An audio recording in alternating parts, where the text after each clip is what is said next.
Hola, hoy les voy a contar el cuento de quién mató al duque de Densmore. Este cuento lo escribió Claude Birch, que fue un matemático francés que fue reconocido como uno de los fundadores modernos de la combinatoria y teoría de gráficas. Además, junto con otros matemáticos y novelistas, fue miembro fundador del grupo literario Oulipo en 1960, cuyo objetivo era crear nuevas formas de literatura. En esta asociación escribió en 1994 este cuento. Los siguientes 8 relatos narran los acontecimientos que precedieron a la muerte del duque de Densmore, descubierta con un año de retraso, y fueron obtenidos por el detective Ralston de Scotland Yard al entrevistar a las últimas 8 personas que vieron al duque con vida en diferentes momentos, a saber, la señorita Felicia Wynne, la dama Cynthia Mansfield, la señora Georgia Blake, la señorita Lady Macleod, la señorita Emily Hailey, la señorita Anne Limburn, la señorita Bailey Townsend y la señorita Helen Grimshaw. La razón de la antigüedad de los sucesos de estas 8 personas no pudieron recordar las fechas exactas en las que estuvieron en la casa del duque. Los hechos que se relatan aquí, por lo tanto, no aparecen en orden cronológico. Betty Townsend. Hacía 2 horas que Betty Townsend, arrullada por el movimiento del tren, miraba el campo inglés. Instalada agradablemente en un compartimiento, ella soñaba con lo que le esperaba: vacaciones en una isla desconocida, sobre la arena fina y blanca de una bahía paradisíaca. Luego, ella volvió a ver la cara de un hombre que ya casi no recordaba, lo cual suscitó una curiosa mezcla de nostalgia e inquietud. Betty Townsend sacó de su bolsa una carta con el sello del duque de Densmore. El texto era tan sorprendente que ella lo conocía de memoria. Sin embargo, lo releyó completamente con la misma atención que el primer día. Querida Betty, después de tantos años de silencio, sin duda te has de sorprender de la misiva y, si me perdonas, de mi invitación a pasar unos días en mi propiedad de la isla de Wight, en la costa de Dorset.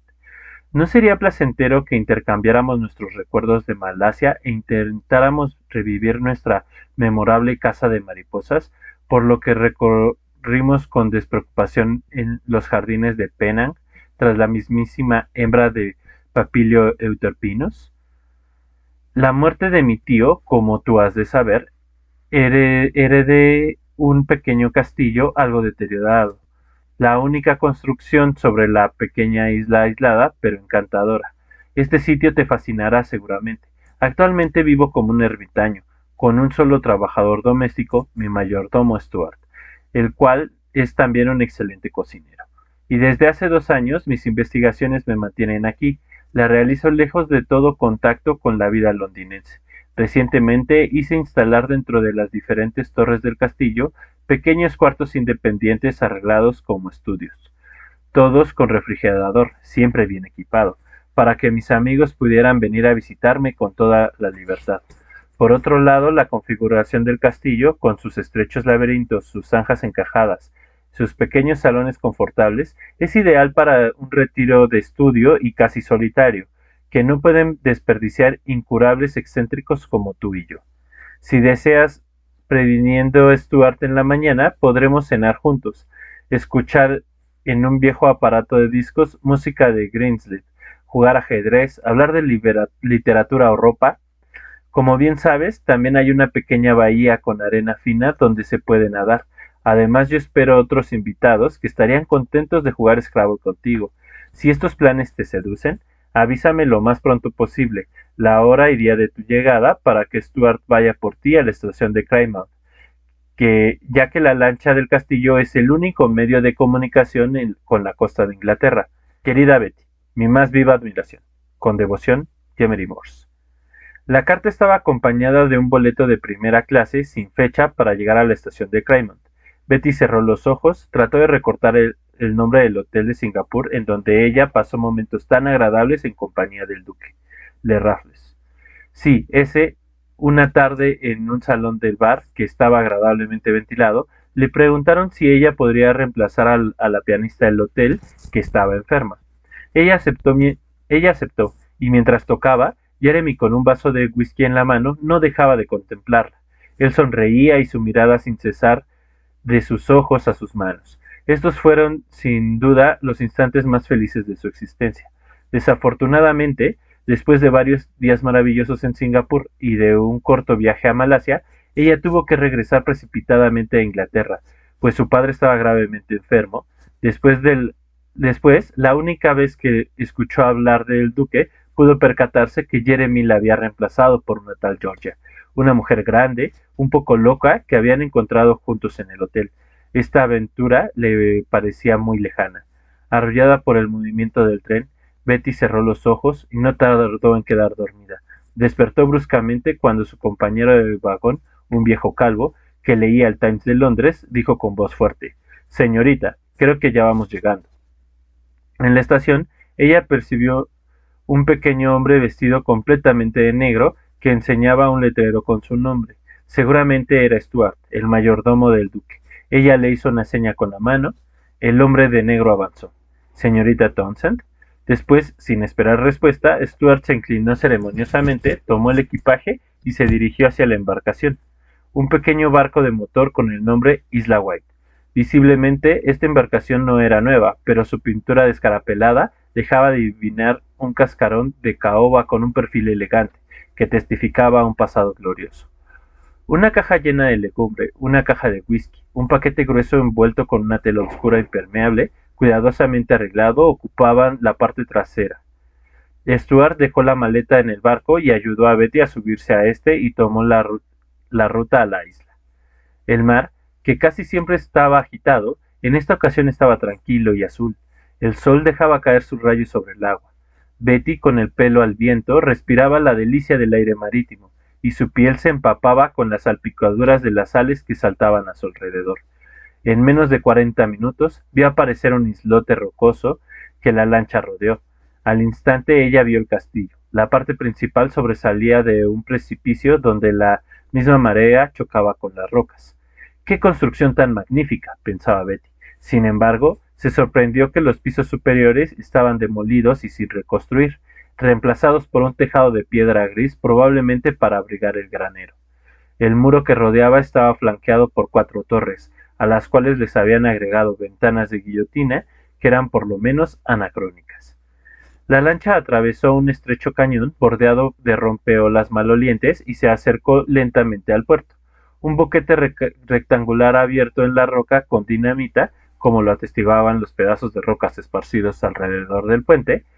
Betty notó con cierta desilusión que no estaba en el embarcadero para recibirla el duque de Densmore. Adivinando su decepción, el taciturno Stuart intervino diciendo con voz apenada: «El señor duque no podrá verla antes de la noche, pero la cena se servirá en el gran salón a las 8. ¿Le parece bien?». Betty asintió en silencio. Trató de reprimir una inquietud creciente ante el vacío y el silencio del lugar. Sobre el paquete de tela oscura que Stuart acababa de descargar en el pontón, Betty creyó ver manchas de sangre. El sirviente verificó los amarres e insistió: «Señorita, ¿le puedo mostrar su habitación?». A una señal, Betty hizo con la cabeza.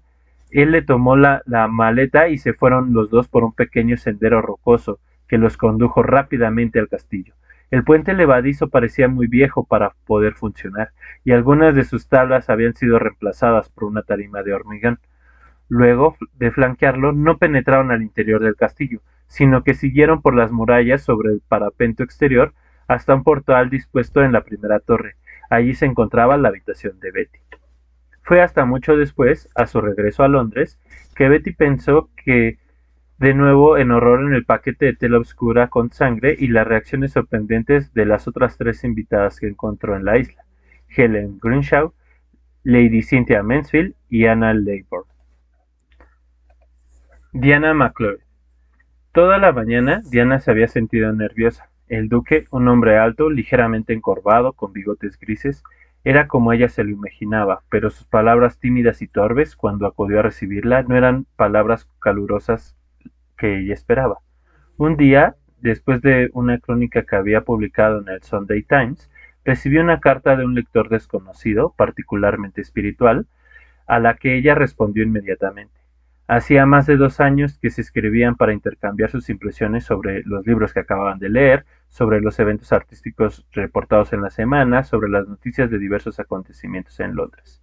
Sin embargo, nada en su relación epistolar, que pese a todo seguía siendo empresarial, casi profesional, le habría permitido a Diana adivinar que esta invitación para pasar algunos días en la isla White, cerca de ese duque, la cual nunca había visto. Después de los saludos usuales, el propio Sir Jeremy Morse la acompañó a su cuarto, el cual estaba situado dentro de una de las torres. Era casi un apartamento, ya que al interior de sus muros medievales se encontraba elegantemente un salón y una cocina, con casi todas las provisiones necesarias para una estancia de varios días. Una ventana angosta pintada en el blanco daba a la ladera más soleada y uno podría ver los ramos de laurel, viejos rosales, en el follaje más espeso de los redondentros, pequeñas vallas que rodeaban un estrecho sendero que bajaba suavemente hasta la playa. Una gran cama estilo Chippendale, cubierta de una colcha, ocupaba la mayor parte de la pieza.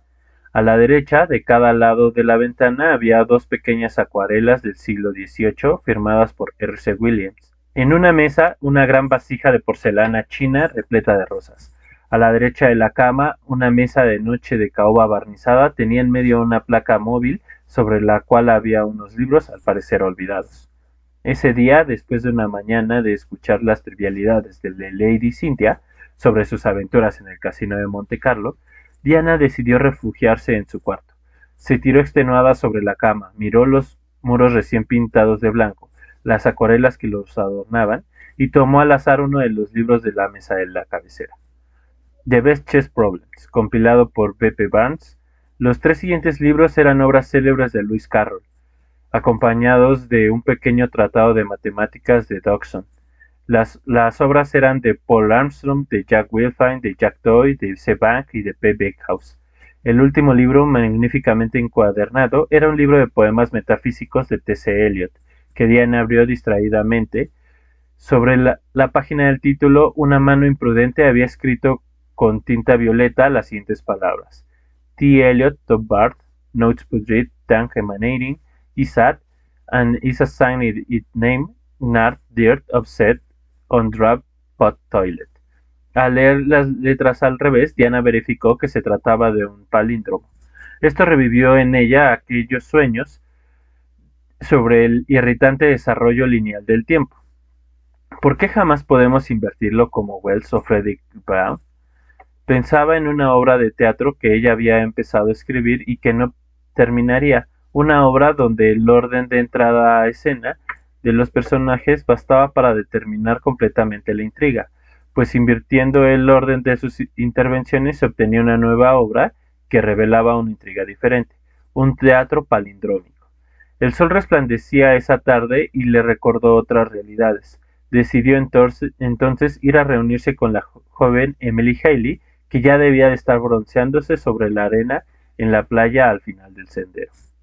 Durante su estancia en la casa del duque, Diana se encontró con dos invitadas, la señorita Haley y Lady Mansfield. Felicia Wynne. Felicia era una persona encantadora, con una espesa cabellera que encuadraba con un rostro particularmente conmovedor, su boca sensual subrayada con rojo, su mirada descarada, su paso natural, había hechizado a casi toda la población masculina del crucero de Sam Lloyd durante una travesía en el Mediterráneo en el verano anterior. El duque de Densmore, que también estaba a bordo del Sam Lloyd como invitado del comandante, no fue el último en rendirse a los encantos de esta pasajera tan distinta a las otras. Comenzó a ofrecerle fichas de bingo para terminar con un regalo suntuoso, un brazalete de brillantes que compró en escala en Nápoles. Así, Felicia no se sorprendió mucho al recibir un día de la carta que el duque donde le invitaba a pasar unos días en su castillo en la isla de White. O me caso con el duque, o el duque será un hombre muerto, le confió a la compañera modelo como ella. Cuando la lancha la dejó en el portón de la isla, el duque no estaba para recibirla. ¡Qué extraño!, se dijo, pero al día siguiente Stuart, que le había instalado en una de las torres, le llevó una nota del duque la cual invitaba a tomar té en el castillo. A las 5 en punto, vestida con su pantalón blanco, con pinzas y un pullover de cuello redondo ajustado, entró al castillo, subió los 3 escalones y empujó la puerta de roble ligeramente abierta. Stuart, siempre vestido de negro, la llevó inmediatamente a la estancia, cuyos muros estaban adornados con óleos de los siglos XVIII y XIX. Tenían firmas famosas: Reynolds, McDermott, George Rumey. La puerta de un pequeño salón abrió y el duque Jeremy Morse recibió a la visitante de manera apresurada. Felicia, qué poco ha cambiado. ¿Le gusta una taza de té? Jeremy la tomó de la mano y la hizo sentarse a la mesa McMurdo, donde estaban dispuestas 2 tazas de porcelana de Wedgwood y en un platón de plata varios pastelillos. El aire jovial de Felicia se transformó rápidamente en una mueca al ver a las otras mujeres. La primera, muy elegante, con un vestido de chatón verde, llevaba un broche de oro que representaba una estrella. Su seguridad, su distinción culta, disgustaron inmediatamente a Felicia. La segunda, mucho más joven, llevaba un vestido de seda negro cerrado hasta el cuello que resaltaba su color marfil y su cabellera roja. Fue a ella a quien sorprendí ayer colándose por la reja de la entrada, pensó Felicia, que logró dirigirle una sonrisa encantadora. Oh, dijo Jeremy, permítame presentarle a la señorita Anne Leybourne, que vino a retarme al ajedrez, y la señorita Emily Haley, con quien tengo una pasión en común. A Anne y a Emily les presentó a Felicia de manera halagadora. Después de los saludos habituales, Emily había probado como el duque ser una experta en mariposas exóticas. Tomó el papel de la señora de la casa y llenó las tazas con té con autoridad. La conversación siguió en un tono mundano. A todos nos instaló en las torres exteriores, comenzó Emily riendo. Pero una de las torres es prohibida, ¿no? Si no, porque este es el letrero de peligro no entrar, colgado del cerrojo. ¿No será usted Barba Azul? Una sonrisa rodeó el rostro del bronceado duque. No lo creerá. En fin, tal vez a un día lo encontrará. Ese estudio es ocupado por un joven cocodrilo, el único sobreviviente de 4 pequeños cocodrilos que compró en Singapur para poblar las fosas del castillo. La misma expresión de incredulidad se dibujó simultáneamente en los rostros de Anne y Felicia. Como podrán constatarlo, Stuart y yo cuidamos particularmente a este último sobreviviente, continuó el duque con un aire divertido. Lo alimentamos con carne cruda solo 2 veces al mes. Afortunadamente, esta especie de cocodrilos puede pasar un mes entero sin comer. Desde que las zanjas del castillo están secas, reside en el baño de la 4ª torre. El duque hizo una pequeña pausa para ver las reacciones de los rostros que lo rodeaban. Luego agregó, parece muy feliz en el fondo de la bañera, créalo. ¿Es cariñoso?, preguntó Anne. En fin, nosotros lo queremos, mientras no se salga de la bañera. ¿Cómo se llama? Lo bautizamos con el nombre de Arquímedes. La conversación se desvió hacia las curiosidades que ofrecía un castillo medieval tan insólito en medio de un islote minúsculo. ¿Han encontrado mazmorras?, preguntó Felicia con repentino interés. El duque tosió. No, pero en el subsuelo hay cosas mejores, una red de pasadizos secretos, un auténtico laberinto que servía para encontrar a los prisioneros, según parece. Si la puerta de acceso que debieron de haber visto bajo el puente levadizo siempre se cierra con llave, es porque Stuart allí guarda toda clase de utensilios. El generador de electricidad que alimenta el castillo, los disyuntores individuales de cada uno de los estudios, bolsas de cementos que no sirven y muchas otras cosas llenan esos pasillos, pero hay pasajes todavía inexplorados. ¿Podemos irlos a visitar? Por simple curiosidad, preguntó Emily, cuyos ojos brillaban de excitación. El duque respondió con seriedad. Es difícil, muy difícil. Solo Stuart tiene la llave y la guarda cuidadosamente. Ocurrió un accidente. En ese momento entró el mayordomo y anunció que se había servido la cena en el comedor. Poco tiempo después del último vaso de cherry, Felicia y Emily se retiraron, mientras que Jeremy y Anne se quedaron solos en la biblioteca para jugar ajedrez. Cuando, unos días más tarde, Felicia dejó la isla de White para volver a Londres, Stuart notó que su ánimo había desaparecido. Sus ojos no escondían su furor. ¿Por qué el duque me invitó con esta impertinente jugadora de ajedrez y esta pelirroja irlandesa?, se preguntaba Felicia. Prometió no volver a regresar. Cynthia Mansfield. Cuando la elegante dama Cynthia, con un gran sombrero negro adornado con flores pastel, se levantaba graciosamente fuera de la lancha para poner sus pies en la isla de Wight, no le dio la menor atención al paisaje salvaje lleno de grutas de gaviotas, ni ese castillo que no conocía. Había aceptado la invitación únicamente con la intención de jugar a las cartas con el duque, y sobre todo por recuperar el dinero que ella había perdido en una partida memorable de bridge en Londres. El duque había tenido una vena insolente esa tarde, y desde entonces ella solo pensaba en tomar revancha. En la isla, Cynthia Mansfield solo pudo encontrar mujeres. Estaba Betty Townsend, que había dado un recital de piano en el castillo en la tarde, pero que no sabía jugar a las cartas. Anna Leyburn, que solo se interesaba por el ajedrez. Diana McLeod, que parecía preferir la lectura, incluso la misma Emily Haley, que parecía ser una joven inteligente, no mostraba entusiasmo como las otras de jugar por dinero. Como Cynthia era la única invitada que se quedaba en el cuarto del castillo desierto desde hacía 10 horas, las tardes le parecían solitarias y apagadas. Una noche, como no tenía sueño, salió de su cama, se puso las pantuflas y bajó a la cocina para prepararse una bebida caliente. Al llegar a la parte de abajo de la escalera, una silueta agazapada en la oscuridad la empujó violentamente antes de desaparecer por la puerta de entrada. Cynthia gritó y perdió el equilibrio y se proyectó contra el suelo. El mayordomo despertó por su grito y tuvo que ayudarla a volver a la cama. A la mañana siguiente, Cynthia decidió no decir nada y nadie hizo alusión al incidente. En el transcurso de la tarde, Anne fue amablemente a proponerle a Cynthia asistir a un gran evento en la isla. Sir Jeremy le proporcionaría la comida bimestral a su cocodrilo. Cynthia, que no estaba enterada de la existencia de Arquímedes, se dejó convencer con dificultad. Finalmente, hacia las 4, Anna, Cynthia y Betty acompañaron al duque, que abrió solemnemente la puerta de la cuarta torre, la cual tenía un pequeño letrero. El cuarto parecía estar vacío, pero en el fondo del pasaje que daba a una sala de baños se veían unas esponjas y unos cepillos. En la penumbra al fondo de la bañera dormía el cocodrilo. El mayordomo llegó con un paquete envuelto con una tela entre roja y negra y le dio vuelta al conmutador.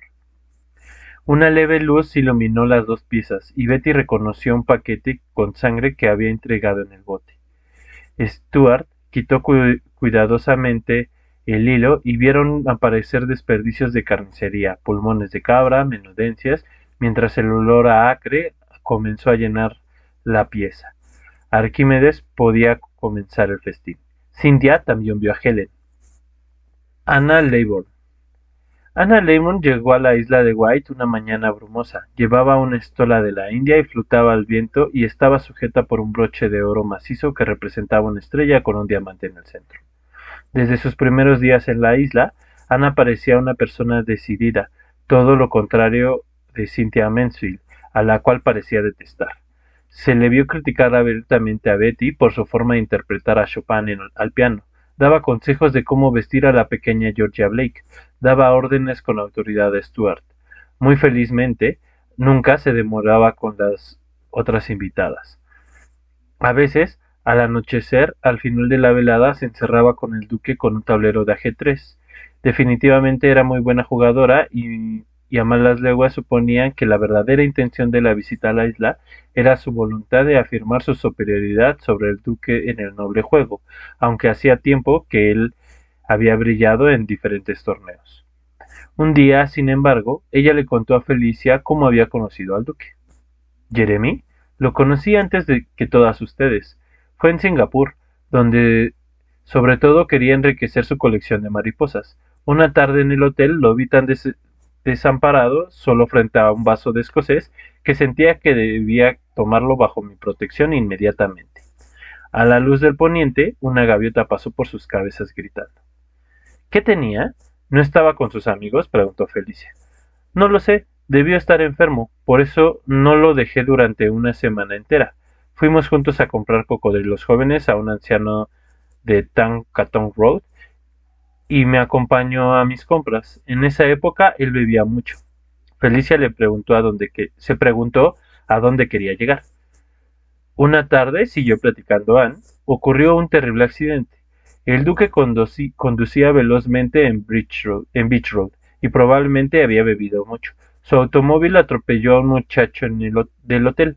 Esa misma tarde salimos precipitadamente para Yakarta y creo que el duque nunca jamás volvió a poner sus pies en Singapur. En ese momento, Emily apareció y vino a proponer a Felicia ir a su estudio para tomar una taza de té, lo que la última aceptó agradecida para escapar de las pláticas de Anne. Cuando la señorita Anne se fue en la lancha, se confió de Stuart que no le había gustado su compañía de ninguna de las invitadas que encontró, ni Felicia, ni Emily, ni Cynthia, ni Betty, ni Georgia. Siempre llevaba en el cuello su estola que flotaba al viento, pero el mayordomo notó que no estaba el broche. Emily Haley. Cuando la señorita Haley desembarcó en la isla de White, sus jeans deslavados, su bolsa de tela gruesa llena de libros, su despampanante cabellera pelirroja, no le daban la apariencia de una dama que visitaba a un duque. Medio irlandesa, había frecuentado no pocas universidades en el suelo británico y acababa de pasar 2 años en el estado de Sarawak entre los Dayak, gracias a una beca que le había otorgado la Universidad de Manchester para escribir una tesis sobre las mariposas en las selmas de Borneo. Fue allí donde conoció al duque. Jeremy, acompañado de un guía chino, a quien contrató en Kuching, había caminado varias horas en el lodo y bajo la lluvia tropical. Tenía en mente encontrar un poco de serenidad cerca de los pueblos primitivos. Acababan de robarle todo su equipaje en Yakarta, en el inmenso lobby del Hotel Borobudur, donde los indonesios aparentemente inactivos se esparcían hasta las puertas de la oficina y esperaban a los turistas distraídos. Sin duda, su fatiga y pobreza aparente fue lo que sedujo a Emily al primer contacto. Los primeros contactos del duque con los famosos Dayak, cortadores de cabeza, estuvieron llenos de sorpresas. Después de haberse trepado, no sin trabajo, en la inmensa casa sobre pilotes, la gran fonda donde vivía todo el clan.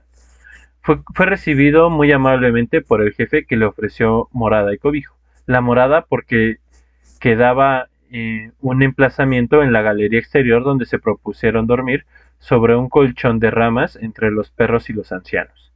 El cobijo porque una anciana de dientes enrojecidos con betel se ofreció para cocer su arroz y que, mezclados con pedazos de carnes que ella misma había masticado, podía ser un festín. Los dos hijos del jefe, que habían ganado algún dinero en la ciudad, estaban instalando un generador eléctrico de petróleo para alumbrar un poco al caer la noche. El guía chino empezó a distribuir pasteles secos comprados en Kuching. Luego explicó al duque que los Dayak estaban dispuestos a festejar con baile y música, pero que en la víspera habían tenido un duelo y que debía pagar antes la multa, es decir, $2.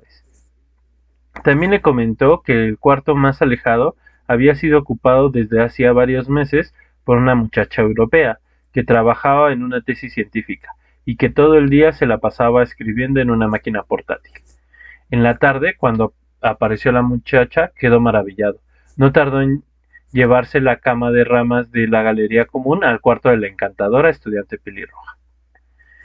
El buen tiempo parecía continuar en la isla. También Emily iba frecuentemente a la pequeña caleta al mediodía, cuando estaba segura de que no encontraría a ninguna otra invitada. Solo llevaba una manta escocesa en la que se envolvía y una novela policíaca de Agatha Christie que dejaba cuando Jeremy venía a verla. Y sus brazos en el agua o sobre la arena caliente eran tan apasionados como los que se daban en la pobre cama de ramas. Un día, cuando el sol estaba particularmente ardiente, ella llevó sus catalejos, olvidados en, eh, olvidados en su recámara, mientras se quitaba su blusa y sus jeans para ponerse su bikini de lo más rudimentario. Escuchó junto a ella un ruido de unas piedras al caer, e intrigada miró en torno suyo. Como no vio nada, dirigió el catalejo hacia una figura de una mujer que se disimulaba detrás de un arbusto. Cuando ella la llamó, la silueta desapareció Ese día el duque no vino a verla. Casi al final de su estancia, todo le parecía diferente a Emily. Sin razón aparente, el duque parecía preocupado, con la vista distante. Obviamente ella había sospechado de Felicia, esa modelo con apariencia desenvuelta, o de Cynthia, tan espiritual y que parecía tan a gusto en las conversaciones de salón, o de Anne, que a veces se encerraba con el duque con el pretexto de jugar ajedrez. Incluso la misma Diana con sus lentes y su aire intelectual. En resumen, estaba celosa de todas, y cuando se sentía decepcionada e inquieta, tuvo que tomar la lancha para volver a la costa. Ella se interrogaba sobre las razones de ese cambio, y comenzó a imaginar alguna oscura conspiración. Georgia Blake. El buen tiempo de ese día parecía descomponerse y la lancha que había venido a recoger a la señora Blake en Crymont estaba particularmente cargada. Sus 3 maletas grandes ocupaban toda la parte trasera. Cuando Stuart logró atracar en la isla cerca del pontón, la nueva invitada, una mujer grande de cabello oscuro con un impermeable holgado, sacudió su cabello empapado y se puso en camino con seguridad por los senderos del castillo. La señora Georgia Blake era parte de una secta vegetariana originaria de Java que le permitía comer solo ciertos productos, casi imposibles de encontrar en la costa de Inglaterra, por lo que viajaba con un montón de provisiones. Además, había llevado varios libros de golosinas a base de soya para regalarle a Sir Jeremy, a quien esperaba convertir. El duque vino a su encuentro y, con una cálida sonrisa, le murmuró al oído: ¿De verdad, Georgia? Ya no la reconocía. ¿Por qué no trajo uno de sus gatos favoritos? Ella balbuceó con un aire disgustado. Oh, Jeremy, ahora no, prefiero contarle todo más tarde. Hacia la noche, ella conoció a la señorita Grimshaw, que erraba en los salones del castillo con un aire perdido. La joven parecía visiblemente infeliz, y Georgia le propuso inmediatamente leerle la mano con una voz misteriosa. Le murmuró: Oh, veo nefastas influencias a su alrededor, hombres que le desean el mal. Desconfíe. Helen Grimshaw pareció inquietarse. Por favor, dígame quiénes son estos hombres. ¿No vendrá a mi estudio? Ahí podríamos hablar. Preparé para la cena mi famoso Irish Stew. Es suficiente para los dos. Para las dos. Desafortunadamente, querida mía, soy estrictamente vegetariana. Pero venga a buscarme más tarde. Estoy en la torre vecina a la suya. La estancia de la señora Georgia Blake en el castillo de White fue corta. Como medium, que era, organizó a la hora del té algunas sesiones de espiritismo que aburrieron a todo el mundo. A Anne Leybourne le predijo un matrimonio feliz con muchos hijos y al duque le anunció una muerte violenta y cercana. Aparte de Helen Grimshaw, a quien le había tomado afecto, no encontró a nadie más en la isla. Se fue como había llegado, es decir, en plena tormenta con un mar embravecido. Helen Grimshaw. La joven señorita Grimshaw había aceptado la invitación del duque por una razón muy concreta. Era actriz y su representante le había dicho que Sir Jeremy Morse patrocinaba una obra de teatro en Nottingham, en la que ella esperaba poder desempeñar el papel protagónico.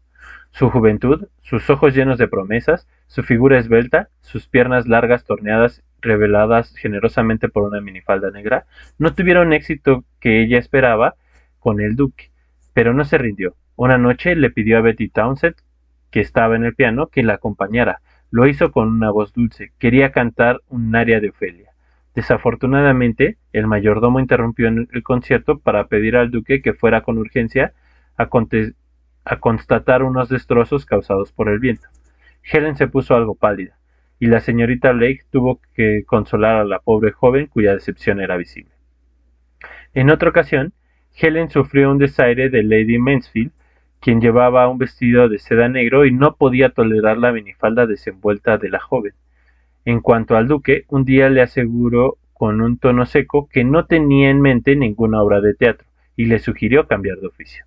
Helen Grimshaw se fue de la isla sin tardanza y con pensamientos asesinos. Detective Ralston. Mientras una fría mañana de diciembre el detective Ralston y el inspector de Vaughan llegaron a la isla de White, un viejo bote de motor maltratado por las tormentas estaba varado sobre las rocas. Un pescador de Crymont señaló que Sir Jeremy Morse y a su mayordomo Stuart no se les había visto hacía más de un año y no tenían el conocimiento de que hubieran partido a Malasia. Scotland Yard decidió abrir una investigación. Cuando los dos policías llegaron a la puerta del castillo, la cual no estaba cerrada con llave, percibieron inmediatamente un olor a humedad, a madera podrida. Los cuadros estaban sobre los muros, pero los muebles estaban húmedos. Descubrieron enseguida que una de las torres había sido devastada por una violenta explosión. Los muebles estaban carbonizados junto a los cadáveres de 2 hombres y de un cocodrilo. Una investigación más minuciosa reveló que los 2 cadáveres calcinados correspondían al duque y a su mayordomo, que la explosión había sido ocasionada por uno de los generadores de electricidad situados en los laberintos. El acceso a los laberintos era a través de una pesada puerta situada bajo los puentes levadizos y estaba cerrada con un cerrojo intacto. En el cuarto del duque descubrieron una agenda con los nombres y las direcciones de las últimas personas que estuvieron en la isla de White, y después pudieron verificar con los pescadores que fueron las 8 mujeres señaladas en la agenda. A su regreso a Londres, contactaron a estas personas y obtuvieron las declaraciones. Estas 8 mujeres honorables no pudieron recordar las fechas exactas de su visita, pero fue fácil recordar que cada uno de los nombres de las mujeres que estuvieron en la isla en la misma época que ellas. Comentaron que solo el mayordomo poseía la llave de los laberintos, por lo tanto, la seguridad era inviolable. Era evidente que él era el asesino y que la muerte fue accidental. La investigación fue cerrada.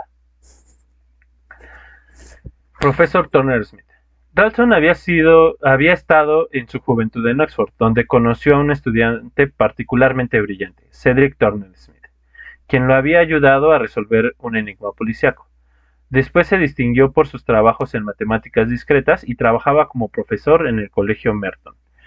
Pasando por Oxford, Ralston no pudo dejar de pasar a visitar a su amigo y exponerle algunos de los puntos curiosos de su reporte del asesinato de Sir Jeremy Morse.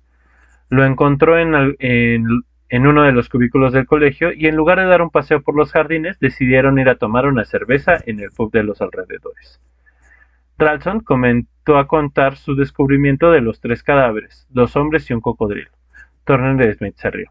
El mesero interrumpió para poner delante de ellos 2 tarros de Guinness con demasiada espuma. El detective Ralston siguió exponiendo. Son pocas las cosas que se saben de la muerte del duque de Densmore y su mayordomo, descubierta después de un año de haber ocurrido la explosión.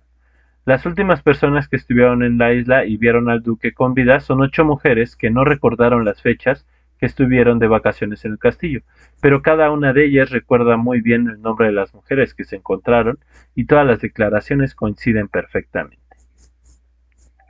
Turner Smith se interesó en el retrato del detective y le pidió que repitieran los nombres de las mujeres que se encontraron en la isla. Sacó un lápiz y trazó un pequeño y curioso diseño en un pedazo de su servilleta.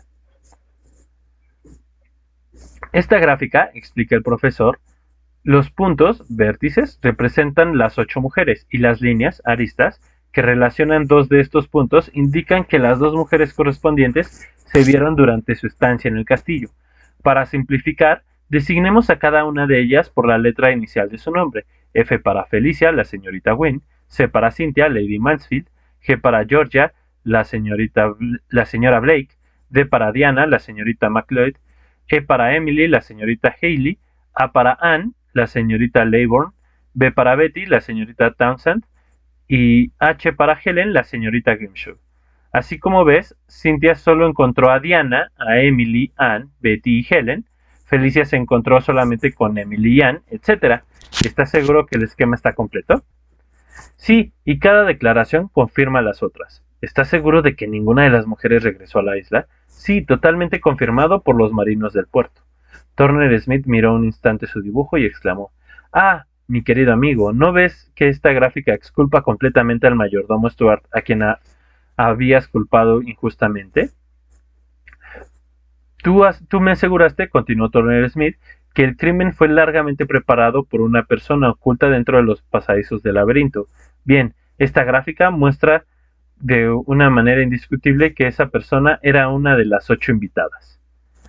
El detective no parecía comprender y el profesor continuó: «Si todo el mundo dice la verdad, sin guardar nada, la gráfica sería lo que nosotros llamamos, después de los trabajos de 1957 del matemático húngaro Ahos, una gráfica de intervalos, es decir, la gráfica representa una familia de intervalos sobre una recta o un eje orientado, de tal manera de que cada vértice representa un intervalo de la familia y cada pareja de vértices relacionada con una arista representa dos intervalos con una parte en común. Como las invitadas estuvieron solo una vez en la isla, el periodo corresponde a esta temporada es un intervalo sobre el eje del tiempo. Y si dos mujeres se encontraron, los intervalos del tiempo de su estancia tienen que tener una parte en común. El detective frunció las cejas cuando Turner Smith tomó su pequeño diseño. Existe un teorema que demuestra inmediatamente que la gráfica trazada no es una gráfica de intervalos. ¿Por qué esto? Mira la configuración construida por A, B, C, D, E y F. Hay un triángulo inscrito en el hexágono. Si esos 6 vértices representan 6 intervalos sobre un eje, nosotros obtendríamos una contradicción. Aquí, por razones de simetría, uno puede suponer que los invitados B, D y F, que deben de ser 2 a 2 ajenos, están situados en el eje en ese orden, libre de la elección de cambiar los vértices. Entonces, al intervalo A, que tiene una parte en común con los intervalos B y F, debería de cubrir al intervalo D, que está en medio de ellos. Esto es falso, ya que en la gráfica el vértice correspondiente a A no está relacionado con el vértice D. ¿Me sigues? Ralston murmuró. Está claro, pero no veo quién es el culpable. Al contrario, dice Turner Smith, sonriendo, ya que esta gráfica tiene otra propiedad suficiente para una propiedad inesperada, que demuestra de una manera indiscutible el único asesino posible. El profesor tomó su tiempo para beber su cerveza y... No te he dicho todo, el teorema de Ahos es más preciso. Una gráfica de intervalos no puede contener un triángulo inscrito en un hexágono, ni un ciclo sin diagonales de longitud al menos 4. Mira, la gráfica que hemos trazado tiene exactamente 3 configuraciones prohibidas por este teorema. El conjunto A, B, C, D, E y F del triángulo inscrito en el hexágono, el conjunto A, C, H y G, un ciclo de longitud 4 sin diagonales, y el conjunto A, B, H, G, A, que también es un ciclo de longitud 4 sin diagonales. Ellos tienen un solo vértice en común, el vértice A. Cuando eliminamos el vértice A de la gráfica, tiene las propiedades de una gráfica de intervalos. Por lo tanto, la asesina debió ocultarse en los laberintos corresponde al punto A. Es Anne Laybourne. Ralston, todo rojo por la excitación, gritó: ¡fantástico! Estos matemáticos modernos pueden revelar inmediatamente al asesino, pero ¿puede indicarme la gráfica el orden en que estas 8 personas arribaron a la isla? Imposible con esta sola gráfica, contestó Turner Smith, pero te aconsejo que vayas lo más pronto posible a la casa de la señorita Laybourne, que podría decirnos más. Cuando, haciendo sonar la sirena, el detective Ralston y el sargento Hurley llegaron al 23 Hilton Road, era demasiado tarde. Anne Laybourne se había suicidado y los bomberos se habían llevado su cuerpo. Todo dentro de este pequeño departamento oscuro y desarreglado revelaba una indigencia extrema. Los muros mostraban las marcas de cuadros que posiblemente habían sido vendidos. ¿Remordimientos? ¿Miseria? La respuesta la dio una pequeña libreta negra que se encontraba en una mesa de noche. En las primeras 3 páginas, todas cubiertas por escritura fina y nerviosa de Anne Laybourne, se podía leer: cuando recibí la carta de Jeremy, mi amante espléndido, ciertamente no tenía intención de matarlo. Al contrario, él me había cubierto de joyas en Singapur, en Kuala Lumpur, en Yakarta, pero 2 años atrás me había visto obligada a vender mis joyas, una por una. Me quedé pobre y su invitación me caía de maravilla. Mi truco, sin embargo, fue excelente. Cuando una tarde regresaba al Hotel Raffles en Singapur, manejando su automóvil del lugar, él atropelló a un maletero. Él estaba aterrorizado, pálido y paralizado. Ofrecí ocuparme de la víctima. Era un pequeño chino limpiabotas que estaba tendido detrás del carro, ligeramente aturdido. al cual le ofrecí $100 de Singapur con la condición de que se hiciera pasar por muerto durante unos minutos. Él aceptó y le hice creer a Jeremy que el muchacho estaba muerto y que debía de tomar el primer avión para salir del país. En Yakarta conseguí sin problemas que Jeremy me comprara un broche que se apreciaba en las vitrinas del Hotel Borobudur, una estrella de oro macizo en el que el centro tenía un diamante. Mi, mitad en serio, mitad en broma, le hice entender que era muy poco el precio de mi silencio. A mi llegada a la isla de White, intenté en vano hablar con Jeremy, cara a cara. A causa de la presencia de una modelo Felicia y de una estudiante irlandesa Emily, tuve que esperar a la tarde de una partida de ajedrez en la soledad de la biblioteca. Era un pretexto ideal para alejar a todos. Le demandé entonces al duque una renta de 1000 libras para asegurar mi silencio. Jeremy, preocupado, murmuró que lo iba a pensar. La segunda entrevista cara a cara fue menos placentera. Jeremy había telefoneado al portero del hotel de Ramfles, al que él conocía bien, y le informó que el limpiabotas del hotel nunca había sido atropellado y que se encontraba de maravilla. Él me reclamó inmediatamente el broche y me exigió que le devolviera los otros regalos. Si no, me denunciaría con la policía. Las otras joyas ya las había vendido. No tenía elección. Él tenía que desaparecer. La ocasión se me presentó cuando el taciturno Stuart partió un día al puerto y el duque acompañó a Emily a la playa. Me metí a la oficina donde podría encontrar las llaves del mayordomo. Tomé solo una llave gruesa que parecía que podía abrir la puerta del laberinto, tomé una de las lámparas y algunas provisiones y partí a explorar los laberintos. Allí lo primero que descubrí fue unos explosivos que habían servido para hacer un hueco para que entrara el bote. Todavía quedaban algunos. Era fácil conectar un detonador a uno de estos disyuntores de electricidad, lo que ciertamente había matado a la persona imprudente que arriba incendiara la electricidad. Tuve que quedarme encerrada varios días para encontrar las conexiones de las habitaciones en el piso.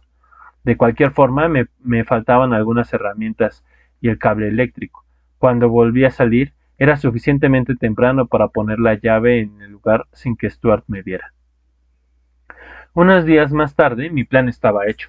El estudio donde se encontraba el cocodrilo era visitado por el duque solo cada 15 días. Era el lugar ideal para hacer detonar los explosivos. Gracias a una pequeña libreta donde Stuart anotaba los horarios de llegadas y salidas de las invitadas, pude asegurarme de que no quedara ninguna invitada en la isla.